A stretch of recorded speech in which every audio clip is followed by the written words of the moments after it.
ಇವತ್ತು ಕೂಡ ರಸ್ತೆ ಮೇಲೆ ಈ ಬೈಕ್ನ ಸೌಂಡ್ ಕೇಳಿದ್ರೆ ಜನ ತಿರುಗಿ ನೋಡ್ತಾರೆ. ಅದೇ ಈ RX 100. 90s ಕಾಲದಲ್ಲಿ ಯುವಕರ ಹೃದಯಾಗಿದ್ದ ಲೆಜೆಂಡರಿ ಬೈಕ್ ಇದು. 1985ರಲ್ಲಿ ಯಮಹಾ ಭಾರತದಲ್ಲಿ ಈ ಬೈಕ್ನ ಲಾಂಚ್ ಮಾಡುತ್ತೆ. 98cc ಇಂಜಿನ್ ಇದ್ರೂ ಅದರ ಪಿಕಪ್ ಮಾತ್ರ ಅಲ್ಟಿ ಲೆವೆಲ್ ಅನ್ಕೊಳ್ಳಿ. ಎಕ್ಸಾಸ್ಟ್ ಸೌಂಡ್ ಕೇಳಿದ್ರೆ ಮಾತ್ರ ಮಾನ್ಸ್ಟರ್ ಲೆವೆಲ್. ಇವತ್ತಿಗೂ ಕೂಡ ಕಾಲೇಜ್ ಬಾಯ್ಸಿಂದ ಅಂಕಲ್ಸ್ಗಳ ತನಕ ಎಲ್ಲರಿಗೂ ಡ್ರೀಮ್ ಬೈಕ್ ಇದೆ ಅಂದರೆ ತಪ್ಪಾಗಲ್ಲ.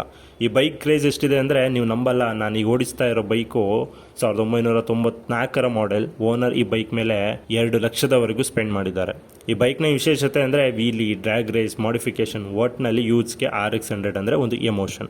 ಆದರೆ ಇಷ್ಟು ಕ್ರೇಜ್ ಇದ್ದ ಬೈಕ್ ಯಾಕೆ ಸ್ಟಾಪ್ ಆಯಿತು ಗೊತ್ತಾ? ಗೌರ್ಮೆಂಟ್ ಪೊಲ್ಯೂಷನ್ ರೂಲ್ಸ್ ಸ್ಟ್ರಿಕ್ಟ್ ಆದಮೇಲೆ 2 ಸ್ಟ್ರೋಕ್ ಇಂಜಿನ್ಸ್ ಬ್ಯಾನ್ ಆಗೋ ಅಂತಕ್ಕೆ ಬಂತು. ಮೈಲೇಜ್ ಕಡಿಮೆ, ಸ್ಮೋಕ್ ಜಾಸ್ತಿ. ಅದಕ್ಕೆ RX 100 ಪ್ರೊಡಕ್ಷನ್ ಕೂಡ ಸ್ಟಾಪ್ ಮಾಡಬೇಕಾಯಿತು. ಆದರೂ ಇವತ್ತು ಕೂಡ ಓಲ್ಡ್ RX 100 ನೋಡಿದ್ರೆ ಜನರಿಗೊಂದು ಬೇರೆ ಫೀಲ್. ಸೆಕೆಂಡ್ ಹ್ಯಾಂಡ್ ಮಾರ್ಕೆಟಲ್ಲಿ ಇದರ ವ್ಯಾಲ್ಯೂ ಮತ್ತು ಸೌಂಡ್ ಬೇರೆನೇ ಇದೆ. ಇದ್ರ ಬಗ್ಗೆ ಮಾತಾಡೋಕೆ ಸ್ಟಾರ್ಟ್ ಮಾಡಿದ್ರೆ ಗೂಸ್ ಬಂಪ್ಸ್ ಗ್ಯಾರಂಟೀಡ್.